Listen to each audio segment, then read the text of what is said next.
It's a hot day in the Kruger National Park. A herd of wildebeest passes a concealed camera.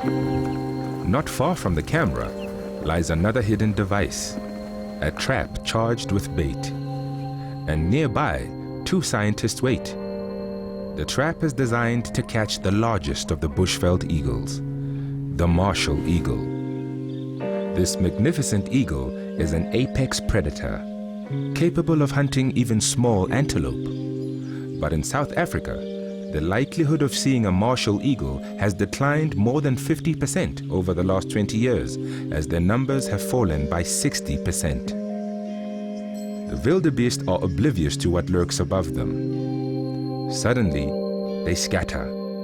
The martial eagle typically crushes the bones of its prey with its huge talons.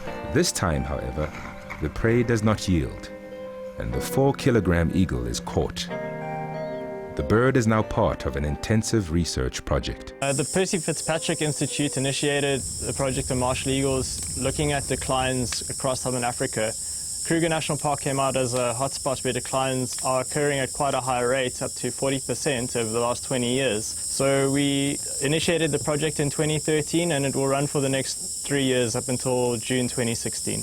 And what's really surprising is that within protected areas, we're starting to see a decline as well of up to 40% in some parks. Rowan van Eerden is trapping and tagging as many of the martial eagles in the Kruger National Park as he can.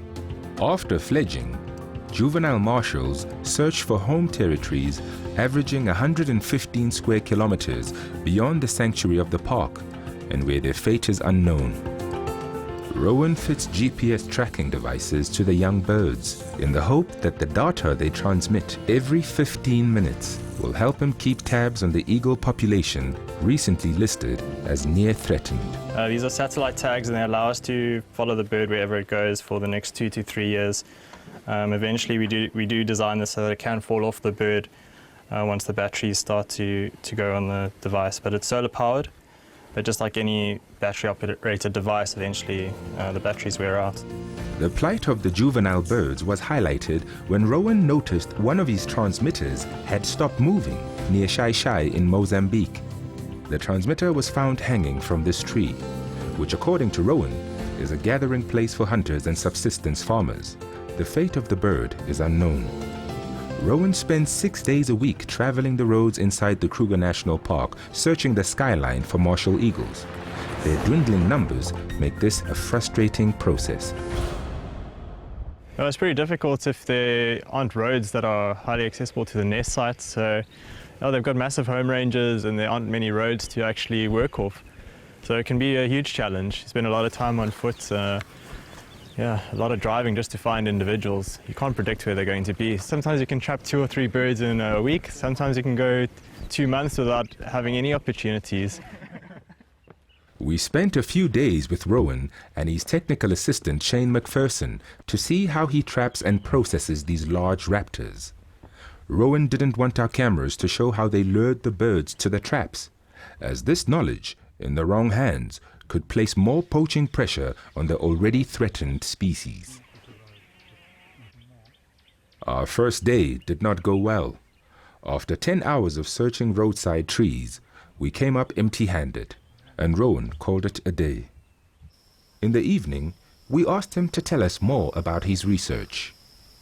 I think one of the most important things about this project is actually understanding juvenile dispersal. So one of the main hypotheses of the project is to demonstrate how important protected areas are for juveniles.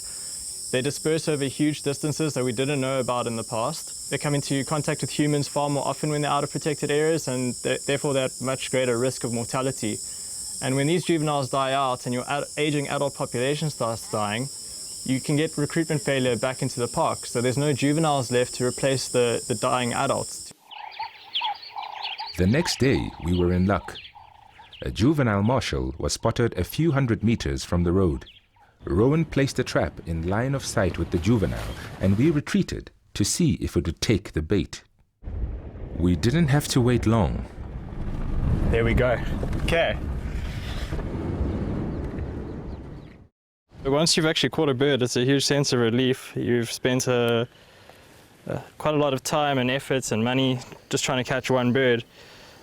But once you have it in the hand, you still have to be quite respectful to the animal and realize that you need to work quite quickly. Being this close to an icon of the eagle world is a privilege. The size of its formidable talons more apparent than ever. Talons are absolutely enormous. The helix claw can be about 54 millimeters long.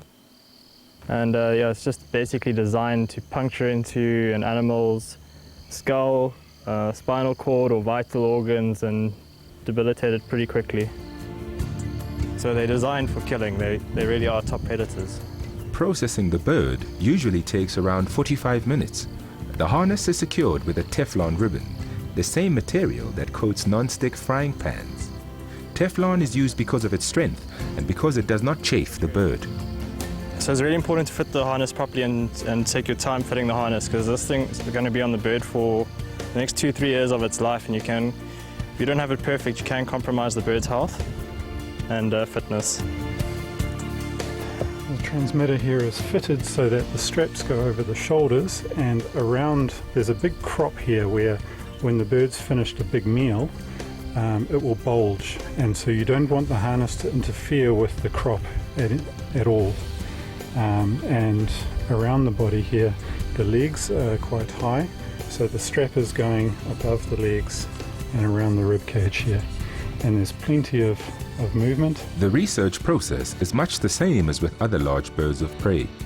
Measurements are taken, the bird is ringed for identification, blood is drawn for sexing and DNA, and finally, the bird is weighed. 450. Our luck held, and the next day, another bird was caught, this time an adult. The difference between processing a juvenile and an adult bird is that no transmitter is fitted to the adult, but colored identification rings are placed around the bird's legs in a unique sequence. In this case, red above blue on the left leg.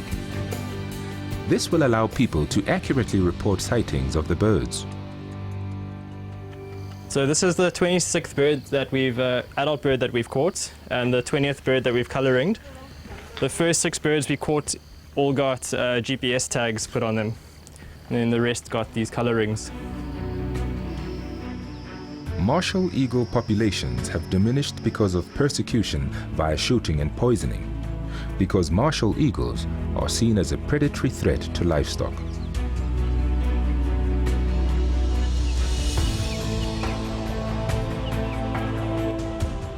Electrocutions are probably the biggest threat to martial eagles in the park.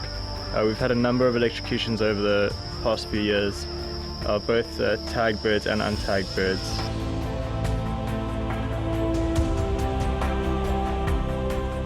In reality, domestic animals constitute only a small portion of the species' diet, whereas the presence of eagles in an area is a sure sign of a healthy environment. The highlight of any eagle's capture is the release. This young bird that Rowan has just released now faces many obstacles. We're holding thumbs with Rowan that this one survives for many years to come.